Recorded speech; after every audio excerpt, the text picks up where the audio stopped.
Avant de commencer cet enseignement, alors je ne l'ai pas écrit, mais bon, il y aura juste une question, et puis comme ça, vous aurez le temps de méditer. Pour ceux qui sont habitués maintenant, ils savent que à chaque fois, on essaye de donner des questions par rapport à l'enseignement, ce qui permet pendant toute la semaine de méditer dessus. Et ensuite, quand on revient, s'il y a des questions, on peut échanger. Voilà, c'est un peu le principe. Donc la question que je nous pose, parce que je m'inclus dedans, par rapport au sujet que je vais aborder ce matin, c'est une question importante. Parce que je découvre que dans le milieu chrétien, finalement, c'est pas aussi sûr que ça. Est-ce que vous avez peur de la mort ? C'est une question, répondez pas, hein, c'est après à vous de méditer dans la semaine. Mais je réalise qu'il y a des chrétiens qui ont peur de la mort. Et c'est pas normal. Alors on va traiter ce sujet parce que la mort, ce n'est pas une malédiction pour nous, c'est une porte qui s'ouvre vers l'éternité.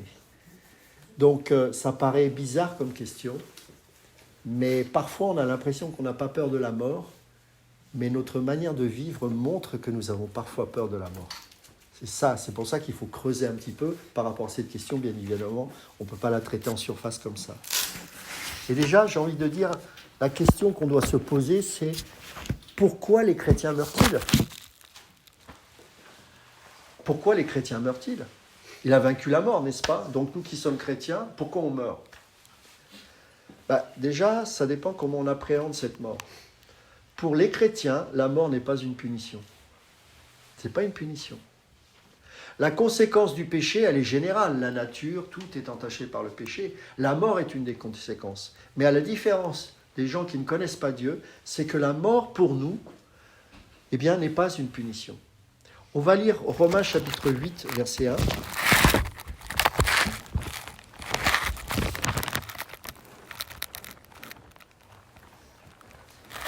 Romains chapitre 8, verset 1.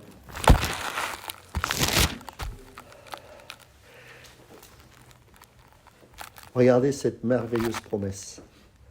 Il n'y a donc maintenant aucune condamnation pour ceux qui sont en Jésus-Christ. En effet, la loi de l'esprit de quoi ?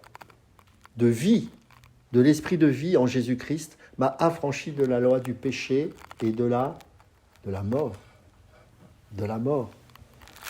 La rançon de notre péché a été payée dans sa totalité. C'est pourquoi, en tant que chrétiens, nous ne devrions pas considérer la mort comme une punition de Dieu ou comme le salaire que méritent nos péchés. Il est vrai que le châtiment du péché, c'est la mort, mais il ne s'applique plus à nous. Pas plus en termes de mort physique qu'en termes de mort spirituelle ou de séparation d'avec Dieu. Christ a tout payé, mes amis.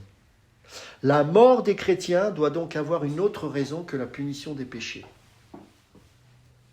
La mort est l'issue finale d'une victoire, d'une vie victorieuse, la finale d'une vie dans un monde déchu. C'est-à-dire que pour nous, en fait, c'est une espérance qui nous donne un accès à une vie éternelle. Christ est ma vie et la mort m'est un gain. Dans sa grande sagesse, Dieu a décidé de ne pas appliquer d'un seul coup toutes les bénédictions qui découlent de la mort rédemptrice de Christ. Il a préféré le faire de manière progressive. Il n'a pas jugé bon de faire disparaître non plus immédiatement tout le mal de la terre. Vous avez dû le remarquer lorsque vous regardez autour de vous. Le mal n'a pas disparu pour autant. Mais d'attendre le jugement final et la mise en place des nouveaux cieux et de la nouvelle terre. C'est ça notre espérance. En bref, nous vivons toujours dans un monde déchu et notre expérience du salut reste incomplète. Nous sommes sauvés, nous avons tout pleinement reçu, mais il y a des choses que nous vivons que de manière soit progressive, soit ultime, lorsque nous retrouverons, par exemple, un corps de résurrection. Tout a été accompli à la croix, mais vous n'avez pas un corps glorifié. Il viendra, mais ça a déjà été établi lorsqu'il est mort à la croix et qu'il est ressuscité. Donc on voit bien que toutes les bénédictions que nous avons acquises ne sont pas vécues pleinement encore aujourd'hui.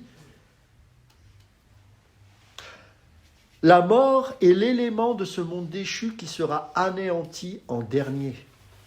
N'oubliez jamais ça. 1 Corinthiens chapitre 15, à partir du verset 24.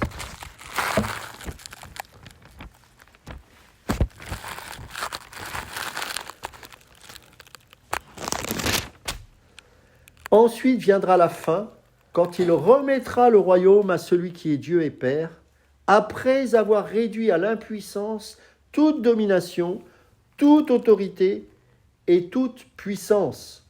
Car il faut qu'il règne jusqu'à ce qu'il ait mis tous ses ennemis sous ses pieds. Le dernier ennemi qui sera réduit à l'impuissance, c'est quoi? C'est la mort. Et verset 54, « Lorsque ce corps corruptible aura revêtu l'incorruptibilité, et que ce corps mortel, car nous avons un corps mortel, aura revêtu l'immortalité, alors s'accomplira la parole qui est écrite. La mort a été engloutie dans la victoire. Ô mort, où est ta victoire? Ô mort, où est ton aiguillon? L'aiguillon de la mort, c'est le péché. Et la puissance du péché, c'est la loi. Mais grâce soit rendue à Dieu qui nous donne la victoire par notre Seigneur Jésus-Christ. Ainsi, mes frères bien-aimés, soyez fermes, inébranlables, travaillant de mieux en mieux à l'œuvre du Seigneur, sachant que votre travail ne sera pas en vain dans le Seigneur. Mais d'ici là, la mort reste une réalité même pour les chrétiens, bien qu'elle ne soit pas un châtiment, bien sûr, pour nos péchés individuels, puisque Christ l'a subi à notre place.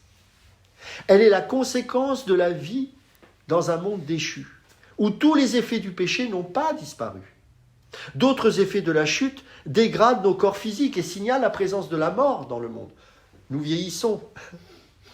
Moi, j'arrive à un âge où je me dis « Ah, il y a plus d'années derrière que devant, je pense, maintenant. » Ça, c'est un fait. On ne va pas se voiler la face. C'est la vérité. Les chrétiens, comme les non-chrétiens, vieillissent, tombent malades, sont victimes de blessures ou de catastrophes naturelles, comme les inondations, les tornades, les tremblements de terre. Et Dieu sait s'il y en a aujourd'hui. Vous le voyez autour de vous dans ce monde. Certes, Dieu répond souvent aux prières et délivre pour un temps ses enfants. On y croit, bien sûr. Dieu peut guérir et il guérit. Il peut aussi faire des miracles. Il peut changer des circonstances. Il n'y a pas de souci. Mais reconnaissons que, d'une manière générale, ce n'est pas ce que nous vivons. Alors, il y a les conséquences de la chute. Mais lorsque nous voyons des miracles, par exemple, se manifester, cela nous donne un avant-goût du royaume. Et c'est pour ça que parfois, nous avons besoin d'expérimenter ces choses, parce qu'on a besoin d'être encouragés et de vivre des choses fortes et puissantes. Vous savez, le miracle du quotidien, quand Dieu pourvoit, quand on n'a pas à manger et que le lendemain, Dieu donne, Dieu pourvoit. C'est un miracle qui nous montre par exemple l'amour de Dieu. Les miracles ne se résument pas à simplement une guérison de maladie. Le quotidien, il y a du miracle. Je peux vous assurer que dans ma vie, depuis que je suis converti, quasiment il n'y a pas un mois où il ne se passe pas un miracle de mon quotidien pour que je puisse avancer juste un pas de plus. Et si Dieu n'était pas là, je réaliserais que je ne pourrais pas le faire. Et croyez-moi que dans l'œuvre de Dieu, si on a besoin du miracle, c'est bien là, dans ce domaine. Parce que lorsque Dieu nous donne un commandement, la provision, elle vient que si nous marchons par la foi. Et c'est quand on fait ce pas, mais ce n'est pas toujours facile, parce qu'on ne marche pas par la vue, justement. Mais on a besoin de cela. Et quand nous marchons nous-mêmes en tant qu'enfants de Dieu dans un monde déchu, nous réalisons que, quelque part, nous vivons un peu le miracle au quotidien.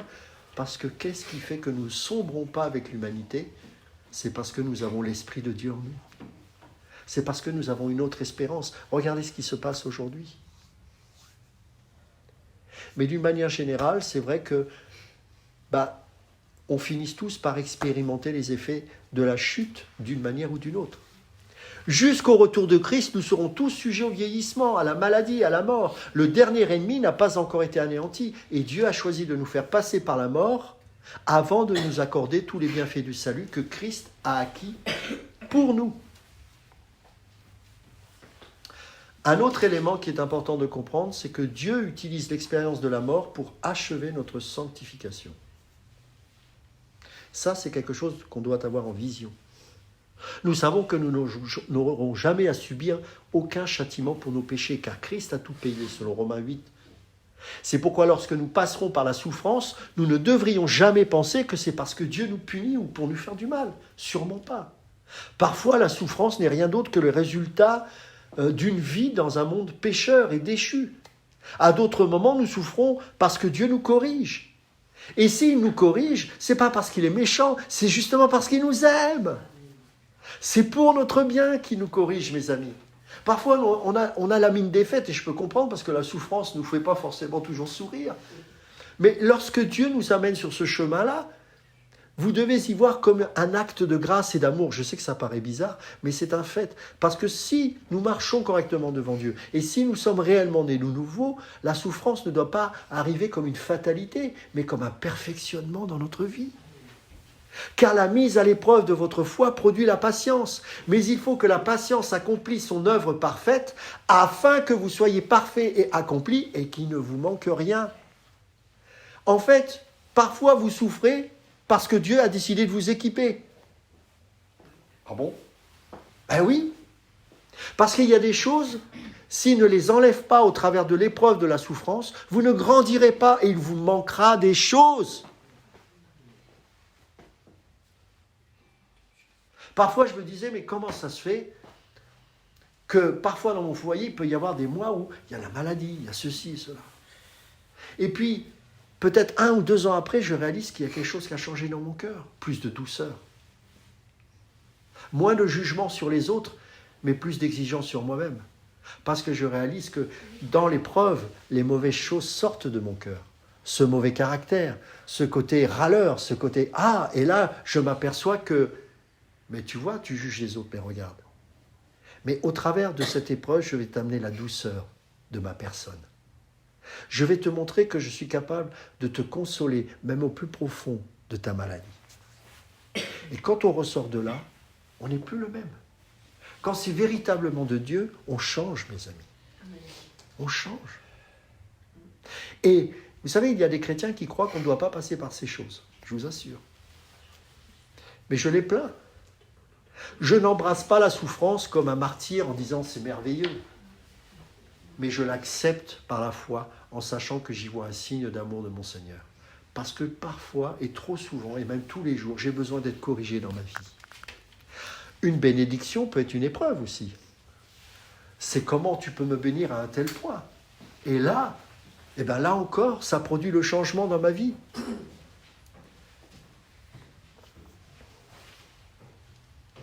Dans tous les cas, nous avons la promesse que Dieu fait concourir toutes choses au bien de ceux qu'il aime, de ceux qui ont été appelés conformément au plan divin. Romains 8, 28. La dimension positive de la correction divine apparaît clairement dans Hébreux 12, et on va lire au chapitre 12, verset 6 à 11. Hébreux chapitre 12.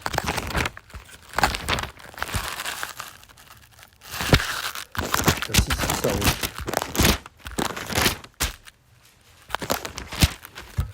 Car le Seigneur châtie celui qu'il aime, et il frappe de la verge tous ceux qu'il reconnaît pour ses fils. Supportez le châtiment, c'est comme des fils que Dieu vous traite. Car quel est le fils d'un père car quel est le fils qu'un père ne châtie pas? Mais si vous êtes exempts du châtiment auquel tous ont part, vous êtes donc des enfants illégitimes et non des fils. Ah, il n'y a rien de pire que l'indifférence. Quelqu'un qui n'est pas corrigé parfois, de toute façon, il n'y a rien à en tirer, c'est ce qu'on dit. Ça, c'est une absence d'amour. Mais quand moi j'ai mes enfants, la correction, je ne le fais pas pour le plaisir de faire du mal, ou quand parfois c'est douloureux, mais c'est parce qu'ils ont besoin d'être disciplinés, parce que je n'ai pas envie qu'ils en prennent des mauvaises voies. Mais même si je suis animé parfois j'espère toujours d'une bonne volonté, je reste humain et je peux commettre des erreurs. Lui, le Seigneur, quand il corrige, c'est de manière parfaite. Parfaite. Il n'y a rien à dire. La maturité consisterait même à louer le Seigneur dans ces moments difficiles. Parce que nous savons que cette épreuve est tellement dure que seule la main du Maître peut agir. Et donc on se dit, waouh, Seigneur, je te fais confiance. Parce que tu n'es pas un homme.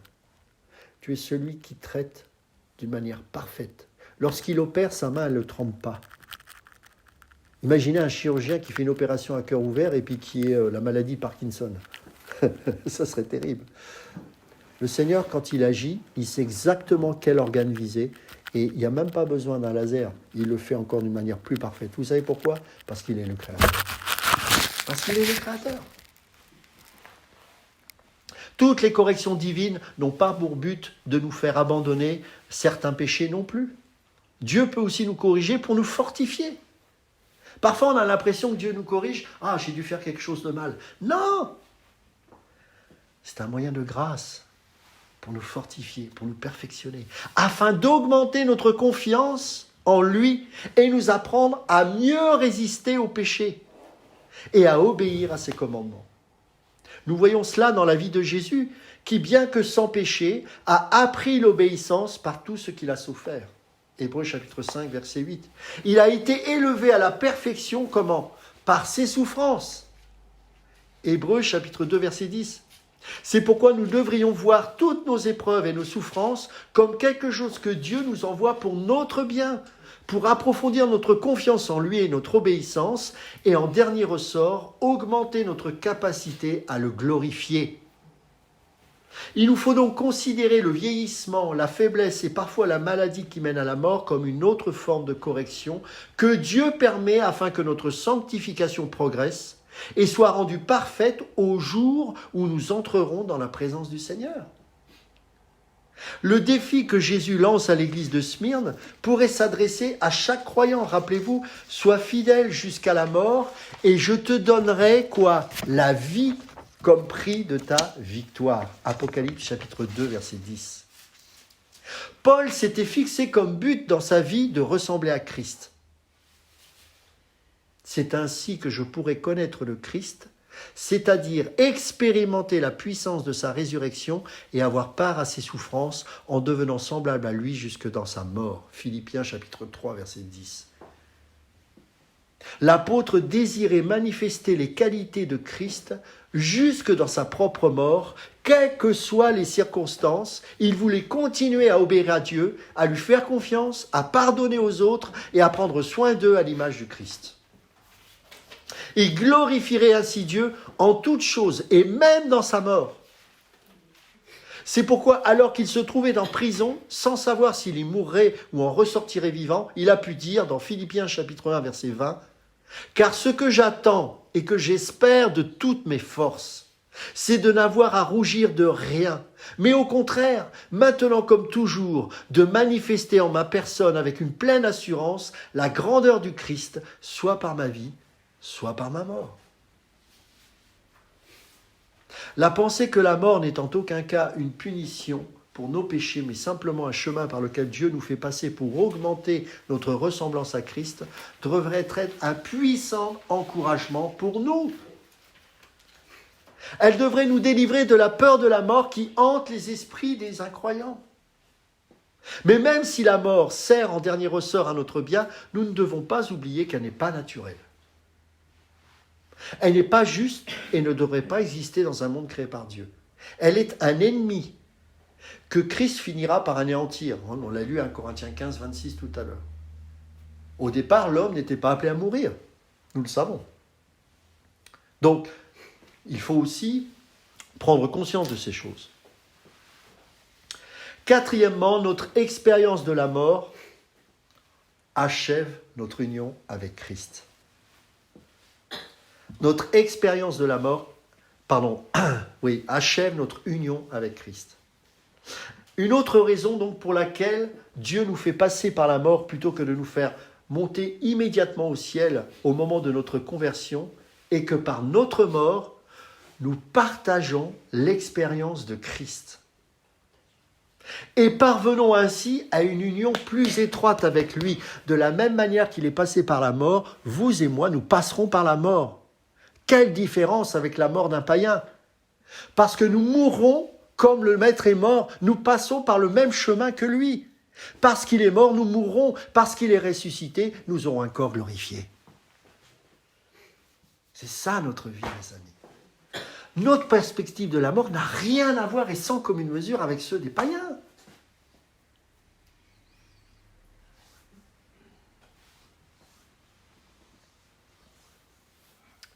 Nous sommes co-héritiers de Christ, affirme Paul. Regardez ce qu'il dit dans Romains chapitre 8, verset 17. « Si toutefois nous souffrons avec lui, afin d'être aussi glorifiés avec lui. » Et Pierre explique à ses lecteurs de ne pas s'étonner des épreuves qui les frappent, les encourageant au contraire à se réjouir de participer aux souffrances de Christ. 1 Pierre chapitre 4 verset 13, afin d'être rempli de joie quand il partira dans toute sa gloire. Comme nous l'avons fait remarquer tout à l'heure, cette communion aux souffrances de Christ inclut l'union avec lui dans la mort.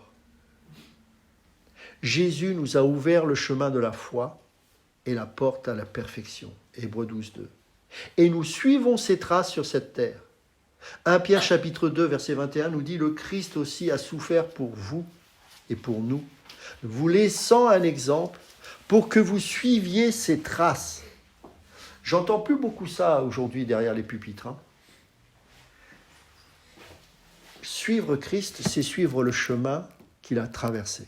Je suis désolé de le dire, mais cet évangile qui consiste à croire que nous avons été libérés de tout et que nous allons avoir une vie à l'eau de rose, ce n'est pas biblique. C'est pour ça aussi qu'il nous a donné l'Esprit Saint. C'est pour que nous puissions traverser ce chemin qui n'est pas simple et qu'aucun être humain ne pourra traverser sans l'aide de l'Esprit. Bien sûr, nous n'aurons pas à suivre la croix de Christ. Mais rappelez-vous ce qu'il a dit dans Luc chapitre 9, verset 21. « Si quelqu'un veut venir après moi, qu'est-ce qu'il est dit ? Qu'il renonce à lui-même, qu'il se charge chaque jour de sa croix et qu'il me suive. » Sa croix, notre croix, suivre le chemin de Christ. Dans les souffrances, mes amis. Dans les moments de joie, mais aussi dans les souffrances. Dans le fait que nous n'allons plus vivre pour nous-mêmes, d'où le renoncement. Et c'est pour ça que, quand bien même nous sommes convertis, nous avons besoin de considérer, avant de nous y engager, la voie que nous allons entreprendre, pour nous y préparer spirituellement, et accepter le fait que nous n'allons plus vivre comme nous l'avions toujours désiré. C'est fini, mes amis. Parce que Dieu a inscrit en nous une autre motivation, la sienne. Et même si vous ne le voulez pas, parce que vous êtes ses élus, l'Esprit va vous saisir et ne vous lâchera pas. Vous avez envie à un moment donné d'aller vous fourvoyer dans des choses mondaines, il va vous en empêcher. Vous cherchez une promotion dans une entreprise, ça fait 20 ans et à chaque fois Dieu bloque parce qu'il vous aime. Il y a une sœur que elle me faisait sourire, mais bon, c'est pas forcément très drôle, mais elle me disait, je comprends pas, je sais pas ce que j'ai fait au Seigneur, à chaque fois, des choses pourtant basiques, à chaque fois que je posais mes congés à cette période, eh bien, elles me sont toujours refusées. Elle y voyait presque comme une persécution. Et je dis oui, et où est le problème ? Elle dit, mais moi j'ai besoin, parce que je crois qu'elle était d'origine antillaise, elle pouvait prendre que cette période-là pour aller là-bas, pour voir sa famille, parce que sinon ils n'étaient pas disponibles. J'ai dit, est-ce que tu t'es posé la question que peut-être le Seigneur a refusé ça, parce qu'en cette période-là, peut-être qu'il y a des cyclones, j'en sais rien. Tu y vois toujours quelque chose par rapport à un obstacle, une opposition. Mais c'est parce que tu as un regard charnel sur ta vie. Si le Seigneur empêche ça, c'est pour ton bien. Et la croix consiste à dire, non pas ma volonté, mais ta volonté. Parce que je sais que là où tu me fais passer, c'est pour mon bien. Le problème, c'est qu'on regarde tout avec la vue. J'ai besoin de ça. Et si le Seigneur il dit non, tu n'en as pas besoin. Je sais ce dont tu as besoin. Parce que ce que je vais te donner, c'est bien meilleur. Pour l'instant, ça peut te satisfaire, ça. Mais je sais que ça va provoquer quelque chose de mauvais en toi. Donc je ne te le donnerai pas. Mais je vais te donner quelque chose de supérieur. Vous savez, il y a plein de chrétiens qui veulent des cailles. Et parfois, et là c'est grave quand Dieu le fait, ça veut dire que l'Église est devenue apostat. C'est que quand on en a des cailles jusqu'à en vomir tellement qu'on en mange, il n'y a plus Dieu dans l'affaire. On n'est pas appelé à manger de la caille, mes amis, mais de la manne. Pas de la nourriture terrestre, quand bien même c'est un oiseau, mais de la manne qui nous vient du ciel. Est-ce que vous savez que dans ce grain qui ressemblait à un grain de coriandre, il y avait toute l'énergie, toutes les vertus pour que l'homme puisse vivre et tenir dans un désert aride? Pas les cailles. Ah, ils en ont eu des cailles. Mais qu'est-ce qu'il est arrivé à la fin? Ils en avaient marre, ils en avaient du dégoût. Parce que ce monde, lorsqu'il rentre dans la bouche d'un enfant qui est né de Dieu, ça provoque le dégoût. Oh, pour un temps, tu vas être satisfait. Ah, je veux cette voiture, je veux cette voiture, je veux cette voiture. Ok, prends-la. 2 semaines après. Ouais, sauf que tu as dépensé 50 000 euros dedans. Avec ça, tu aurais peut-être soutenu des veuves, des orphelins, tu aurais peut-être pu bénir tes enfants. Tu l'as, qu'est-ce qu'on fait maintenant? J'en veux plus. Ah, t'en veux plus. Le renoncement, c'est aussi ça. Soyons concrets. Vous voyez, toutes ces choses-là, c'est suivre quelque part le chemin du renoncement. Christ a renoncé, il était Dieu, il était toujours 100% Dieu sur cette terre, hein, mais imaginez s'il avait manifesté toute sa puissance divine sur cette terre. Regardez la provocation alors qu'il était sur la croix. Mais si tu es le Fils de Dieu, descends. S'il savait qu'il pouvait descendre, et en un instant, la terre n'existerait plus. Parce que la parole déclare qu'il soutient le monde par sa parole. Et on est souvent comme ça, reconnaissons-le. Mais si tu es Dieu, agis.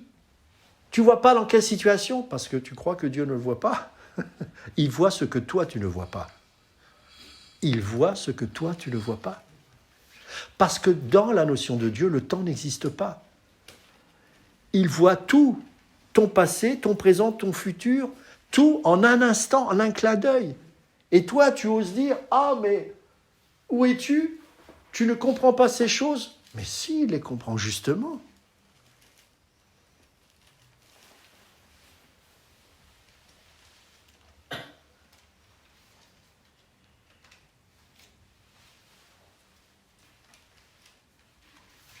Vous savez, Paul est un parfait exemple à ce niveau-là, je trouve.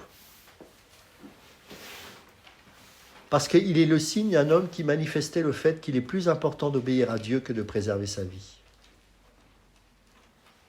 Le but ultime de chrétien n'est pas de préserver la vie physique à tout prix, vous savez. L'obéissance à Dieu et la fidélité dans toutes les circonstances sont beaucoup plus importantes.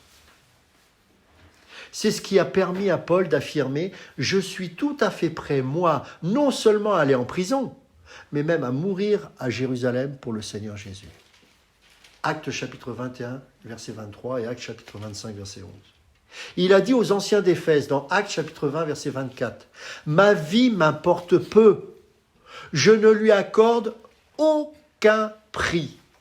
Mon but, c'est d'aller jusqu'au bout de ma cause et d'accomplir pleinement le service que le Seigneur m'a confié, c'est-à-dire de proclamer la bonne nouvelle de la grâce de Dieu. » C'est cette conviction que l'obéissance à Dieu est beaucoup plus importante que sa propre vie qui a donné à Paul le courage de retourner à Lystre après avoir été lapidé et laissé pour mort. Rappelez-vous dans Actes chapitre 14, verset 20. Et d'y revenir quelque temps plus tard. Actes chapitre 14, versets 21 et 22. Il a enduré de nombreuses souffrances et s'est exposé à beaucoup de dangers. Il le dira dans 2 Corinthiens 11, versets 23 à 27. N'hésitant pas à risquer sa vie pour obéir pleinement à Christ. C'est pourquoi il a pu dire à la fin de sa vie, avec une note de triomphe, dans 2 Timothée chapitre 4, versets 6 et 7, que cette parole soit un jour la mienne. Je n'en suis pas digne, mais c'est mon objectif. Le moment de mon départ est arrivé. J'ai combattu le bon combat. J'ai achevé la course, ma course, et j'ai gardé la foi. Que ces paroles soient les nôtres, mes amis. Moi, ce n'est pas la mort qui me fait peur. C'est de mourir comme un chien. Un chrétien ne meurt pas comme un chien. Jamais. Un chrétien meurt dans le temps de Dieu. Et quelque part dans sa vie, alors qu'il va expirer, il va être capable à la fin de sa vie de dire « Le moment de mon départ est arrivé ». Vous devez sentir ce moment-là à un moment donné. Et dire « J'ai combattu le bon combat. J'ai achevé ma course et j'ai gardé la foi. » Et tant que cela n'est pas arrivé, servez Dieu. Servez Dieu, servez Dieu. Si c'est avec une jambe, servez Dieu. Si c'est avec un bras, servez Dieu. Mais servez-le. Servez-le. Regardez ce qui se passe. Le monde est en guerre, c'est le chaos partout, mais les gens continuent à essayer de courir après des choses vaines. Et malheureusement, je vois trop de chrétiens embarqués dans cette course, alors que c'est l'occasion pour dire « Hé, peuple de Dieu, réveille-toi. Sers. » Mais qu'est-ce que je peux faire? Tout. Tout commence déjà par quelque chose. Pense à quelqu'un qui est dans la difficulté. Rien que ça. Ferme les yeux et prie. Tu dis, Seigneur, est-ce qu'il y a quelqu'un que je peux bénir? Aujourd'hui même. Dans la seconde, je suis sûr que vous aurez la réponse. Mais servons-le. Afin qu'on puisse dire à la fin de notre vie, le moment de mon départ est arrivé, j'ai combattu le bon combat, j'ai achevé ma course, j'ai gardé la foi. C'est cette même conviction qui a donné au sein de l'Ancien Testament la force d'accepter le martyre plutôt que de céder au péché. D'autres, dira l'auteur de l'Épître aux Hébreux, ont été torturés. Ils ont refusé d'être délivrés afin d'obtenir ce qui est meilleur, la résurrection. Littéralement, c'est afin d'obtenir une meilleure résurrection. Cette pensée a également donné à Pierre et aux autres apôtres le courage d'affirmer face à la menace de la mort. Dans Actes chapitre 5, verset 29, rappelez-vous, il faut obéir à Dieu plutôt qu'aux hommes. C'est le cœur du message de Jésus à l'église de Smyrne. Sois fidèle jusqu'à la mort et je te donnerai la vie comme prix de ta victoire. Apocalypse chapitre 2, verset 10. Nous lisons aussi qu'il y aura la joie dans le ciel quand les saints fidèles auront vaincu Satan grâce au sang de l'agneau et grâce au témoignage qu'ils ont rendu pour lui, car ils n'ont pas aimé leur vie jusqu'à redouter de mourir. Apocalypse chapitre 12, verset 11. Tout au long de l'histoire de l'Église, de nombreux martyrs ont tiré force et courage de la conviction qu'ils pouvaient honorer le Seigneur, même par leur mort, et qu'il valait mieux lui rester fidèle que de chercher à préserver leur vie. Entre la vie et le péché d'une part, et la mort et la fidélité de l'autre, ils ont choisi la mort. Ils n'ont pas aimé leur vie jusqu'à redouter de mourir. Même à une époque où la persécution et l'éventualité d'un martyr sont faibles, comme aujourd'hui en France par exemple, nous ferons bien de graver cette vérité dans notre esprit une fois pour toutes, car si nous sommes prêts à donner jusqu'à notre vie par fidélité envers Dieu, il nous sera beaucoup plus facile de renoncer à tout le reste pour lui. Alors, la question qu'on doit se poser, c'est comment devons-nous considérer notre propre mort et celle des autres? Tout d'abord, notre propre mort, dans le Nouveau Testament, il nous est encouragé de ne pas avoir peur de la mort, mais à nous réjouir au contraire à la perspective d'être avec Christ. Paul dira dans 2 Corinthiens chapitre 5, verset 8, « Nous préférons quitter ce corps pour aller demeurer auprès du Seigneur. » Alors qu'il est en prison, ne sachant s'il sera exécuté ou relâché, il affirme « Pour moi, en effet, la vie, c'est le Christ et la mort est un gain. Mais si je continue à vivre dans ce monde, alors je pourrai encore porter du fruit par mon activité. Je ne sais donc que choisir. Je suis tiraillé de deux côtés. J'ai le désir de quitter cette vie pour être avec le Christ, car c'est de loin le meilleur. » Philippiens chapitre 1, versets 21-23. Nous avons aussi cette parole de Jean dans l'Apocalypse. Heureux dès à présent ceux qui meurent unis au Seigneur. Oui, dit l'Esprit, car ils se reposent de toute la peine qu'ils ont prise et ils seront récompensés pour leurs œuvres. Apocalypse chapitre 14, verset 13. Les croyants n'ont donc pas à craindre la mort, car l'Écriture nous promet que pas même la mort ne pourra nous arracher à l'amour que Dieu nous a témoigné en Jésus-Christ notre Seigneur. Romains 8, 38 et 39. En fait, Jésus est mort pour délivrer tous ceux qui étaient réduits à l'esclavage leur vie durant par la peur de la mort. Il nous a délivrés de cette peur. Hébreux chapitre 2, verset 15. Ce verset nous rappelle que l'affirmation de notre absence de peur face à la mort sera un témoignage puissant à une époque où les hommes évitent d'en parler et n'ont aucune réponse face à elle. C'est un témoignage. Quand un chrétien a peur, c'est quoi son témoignage? C'est quoi? Peur de la mort, comme les païens? Quelle est notre espérance? Vous savez, il y a des hommes qui sont morts et qui, leur mort a amené des conversions incroyables. Il n'y a pas si longtemps, dans les années 80, quand Keith Green est décédé de son accident d'avion alors qu'il avait 28 ans, je crois, ça a amené un élan missionnaire dans le milieu hippie. Des gens ont été choqués par sa mort. Il y a eu des conversions et des missionnaires qui sont partis dans des pays du monde entier. Parce que sa mort a été un témoignage. Et des experts diront que sa mort a eu plus d'impact que son vivant. Et Dieu sait s'il servait le Seigneur de son vivant. Il y a des choses que nous ne comprenons pas.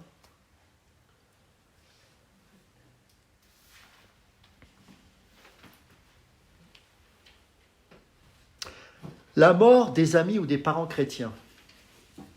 Parce que nous avons aussi des frères, des sœurs, des parents qui sont enfants de Dieu et qui meurent.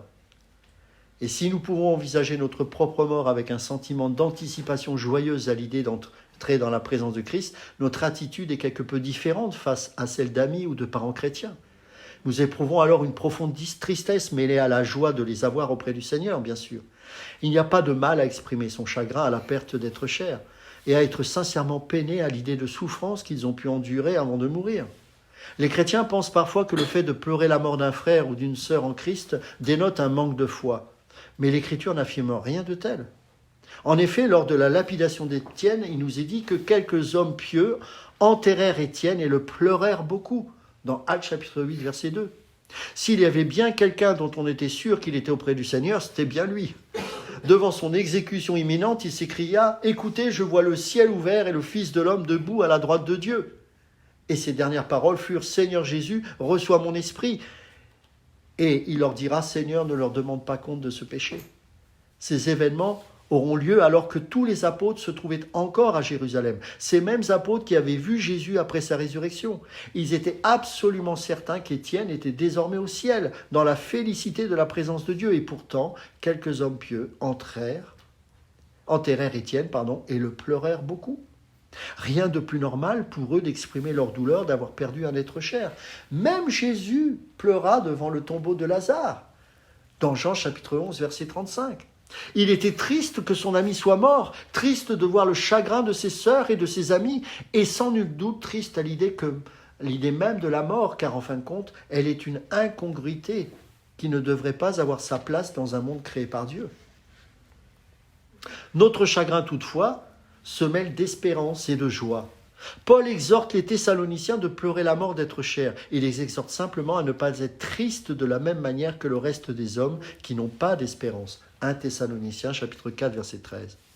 L'Écriture affirme « Heureux dès à présent ceux qui meurent unis au Seigneur, car ils se reposent de toute la peine qu'ils ont prise. » Apocalypse, chapitre 14, verset 13. Elle nous dit même qu'elle a du prix aux yeux de l'Éternel la mort de ses fidèles. Rappelez-vous, c'est dans le psaume chapitre 116, verset 15. Alors, en ce qui concerne la mort des incroyants, quand des incroyants meurent, alors là, évidemment, ce n'est plus la même chose.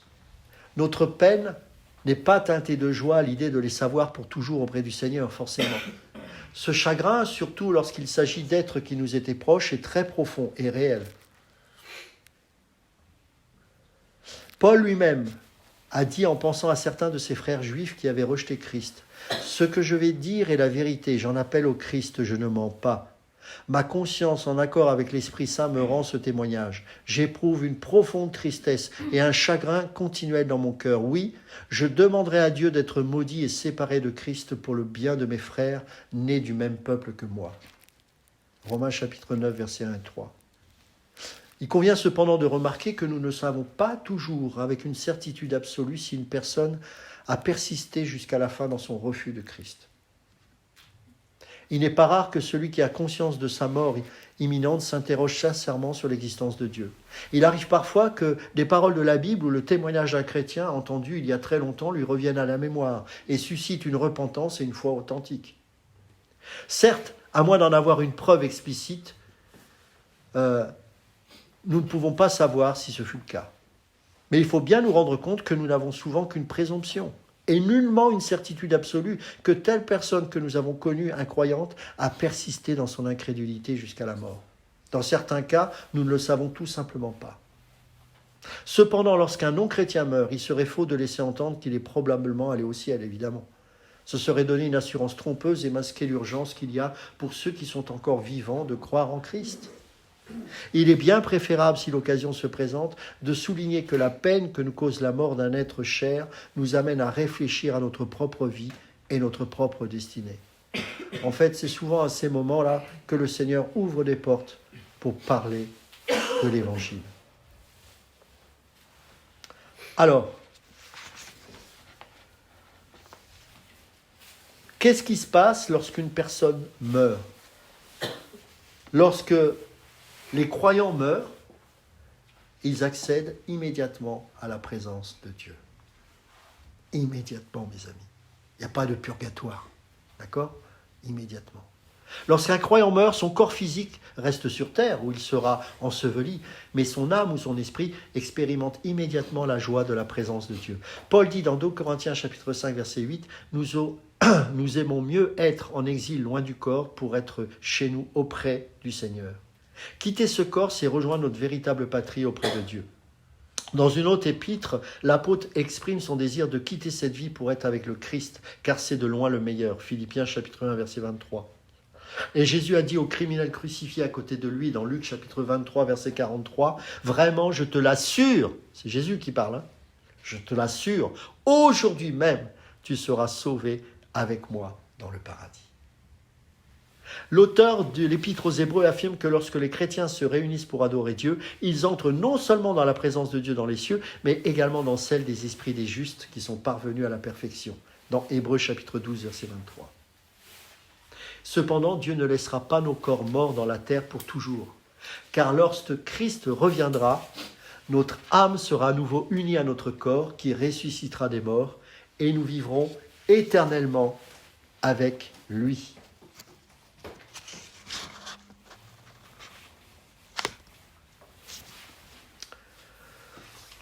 Cette année, en ce qui me concerne, j'ai eu pas mal de décès.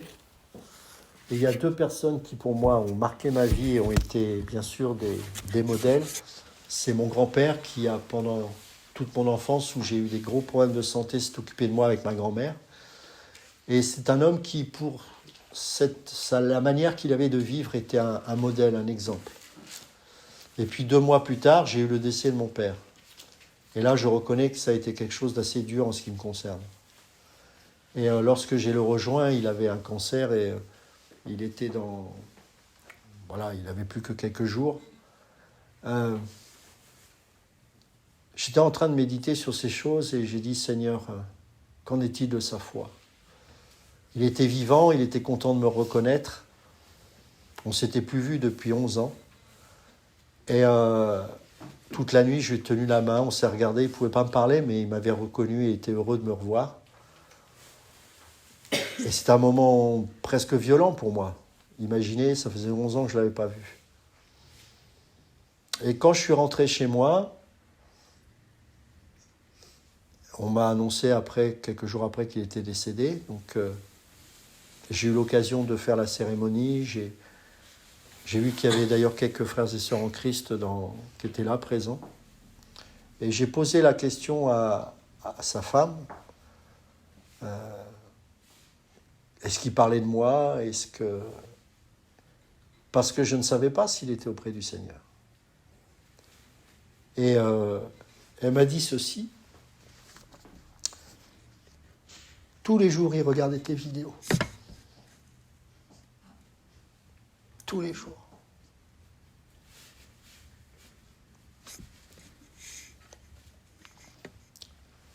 Et je n'ai jamais compris pourquoi il n'a pas repris contact, mais je sais une chose, c'est qu'il m'a dit, ton père croyait en Dieu.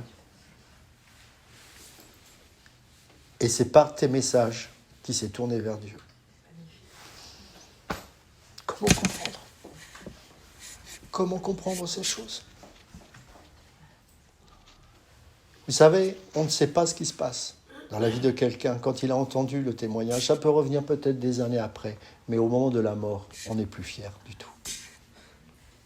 Mais quand j'ai entendu ça, j'étais heureux, parce que je ne voulais pas que mon père aille en enfer.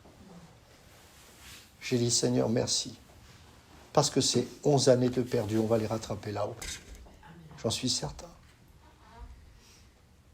Et vous savez, cet homme a passé sa vie à souffrir. C'était une vie compliquée.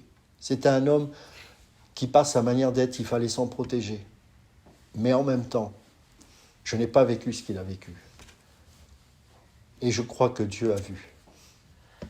Je crois que Dieu a entendu. Et quand elle m'a dit ça, non seulement j'ai été touché, mais bien sûr, il a laissé une famille que je ne connaissais pas derrière lui. Et il y a des liens qui se sont tissés entre nous. Et j'ai à cœur de les soutenir et de les aider. C'est bizarre, la vie. Mais je crois que toute chose concourt au bien de ceux qui aiment Dieu. Je le vis tous les jours de ma vie. C'est pour ça, ne désespérez pas. Même si vous avez des êtres proches, vous dites, mais ils rejettent le Seigneur, il n'y a rien à en faire. Vous ne savez pas. Et j'ai jamais oublié cette phrase de Spurgeon. Ça y est, ça m'est revenu, c'est Spurgeon. Tous ceux qui sont appelés à être sauvés seront sauvés. Le salut ne dépend pas de nous, mais de Dieu lui-même. Et les élus, les choisis de Dieu, il les choisit. Nous proclamons. Nous sommes appelés pour annoncer l'évangile. Mais ce n'est pas nous qui touchons les cœurs, c'est Dieu. Et heureusement, parce que moi, malgré tous mes efforts, je n'ai pas pu peut-être le gagner d'une certaine manière, mon Père à Dieu. Mais pendant ces 11 années, c'est comme si Dieu avait voulu ces instants-là pour dire « Maintenant, je vais m'occuper de ton Père ». Pendant tout ce temps-là, je criais à Dieu, je ne comprenais pas « Seigneur, où es-tu, s'il te plaît ?» Comment faire? Et pendant ce temps, il était en train de s'en occuper. Et je ne le savais pas. Et le pire dans tout ça, ou le meilleur, j'en sais rien, je ne sais pas comment le prendre, c'est que c'est à travers des paroles sur une vidéo qui viennent de moi qu'il est interpellé. C'est très étrange. J'en étais à dire, Seigneur, qu'il puisse rencontrer un homme de Dieu, quelqu'un qui va... Et ça s'est passé comme ça. C'est pour ça, ne désespérez pas, je vous assure, ne désespérez pas. Nous avons un Dieu qui est d'un amour incroyable. C'est vrai que parfois c'est douloureux, c'est vrai que parfois on ne comprend pas tout. Mais faites-lui confiance. Cette Bible est un véritable miracle. Plus de presque 10 000 ans d'histoire contenue dans un livre. Plus de 40 auteurs, de cultures différentes. Et qu'il a fallu que le canon des Écritures scelle ce livre. Et que ça a béni des milliards de personnes. C'est un miracle, ce livre. Aucun livre n'a tenu comme ça. Le Coran, c'est facile. C'est soi-disant un ange qui est descendu et qui a dicté au prophète le livre. Ça ne me parle pas. Mais un livre qui a traversé les temps, avec des auteurs aussi différents, qui ont vécu des moments aussi périlleux. Ce livre que Domitien lui-même voulait anéantir une fois pour toutes. Des communistes, dictateurs, ont voulu détruire ce livre. Ils n'ont jamais pu le faire. Parce que dedans, ça contient...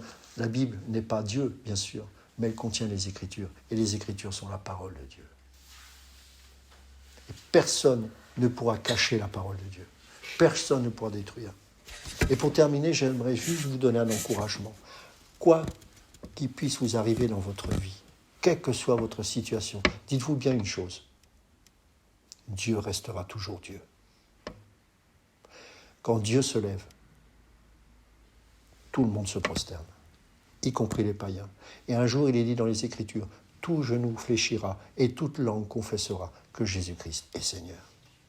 Mes amis, et on l'a tous vécu, Jésus est Seigneur. Il est Seigneur. Vous savez, à 60 ans, ma mère était partie d'un cancer également. Elle, c'était avec le Seigneur. Quand j'ai fait la cérémonie à l'église du village, je n'avais jamais vu ça. Et ma mère me le cachait. Tout le village était présent. Tout le village.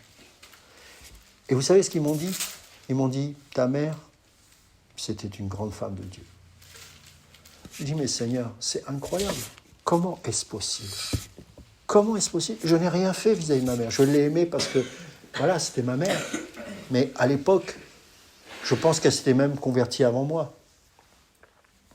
Parce que Dieu sait. Tous ceux qui sont appelés à être sauvés seront sauvés. Seigneur, je te rends grâce pour ton amour et ta fidélité. Je te rends grâce, Seigneur, parce que chacun dans nos vies, nous vivons des choses particulièrement difficiles, j'en suis convaincu, mais je sais, Seigneur, que le juste se lèvera dans ma vie.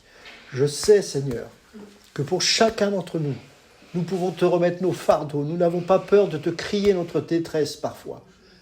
parce que tu es le Dieu de la résurrection. Si ce n'est pas à toi que nous crions, alors vers qui nous allons aller? Vers qui irions-nous? C'est toi qui as les paroles de vie, Seigneur. C'est toi le ressuscité. C'est toi qui m'as fait venir dans ce monde. C'est toi qui m'as ouvert les yeux. C'est toi qui m'as baptisé de l'Esprit Saint. Vers qui irais-je, Seigneur? Seigneur, nous sommes bénis. Nous sommes bénis de t'avoir. Parce que combien d'hommes et de femmes nous ont peut-être trahis, combien de fois nous-mêmes nous avons trahi des êtres chers. Mais une seule chose est vraie, toi tu es fidèle dans ton amour, tu ne nous trahiras jamais. Et même si parfois tout peut laisser croire le contraire, parce que nous avons une vision tellement charnelle de notre vie, toi tu es juste et tu es fidèle dans ton amour. Tu ne nous abandonneras jamais. Tu nous dis j'aime ce verset qui nous dit que ceux qui sont dans le creux de ma main, personne ne me les ravira. Personne. Personne. Qu'il est bon d'être dans le creux de ta main, Seigneur. Parce que c'est là notre sécurité. Merci, mon Dieu. Que ton nom soit béni. Amen. On peut chanter ce chant juste qui nous dit « Je chante louange à ton nom ». Car ton nom est grand et digne d'être loué.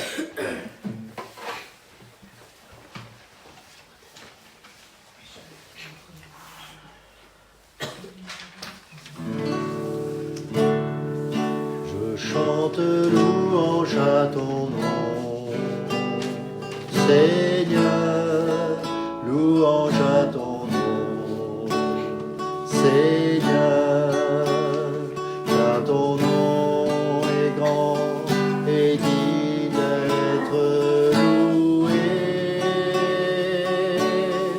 Je chante louange à ton nom, Seigneur, louange à ton nom, Seigneur, car ton nom est grand et digne d'être loué.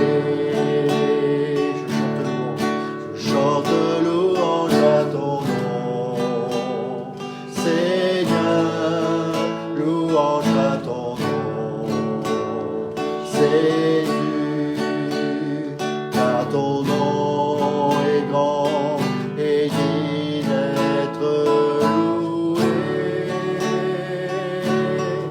Je chante louange à ton nom, Seigneur, louange à ton nom, Jésus, car ton nom est grand et digne d'être loué.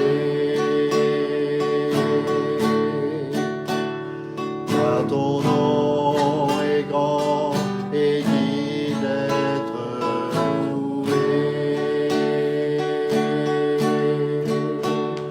Car ton nom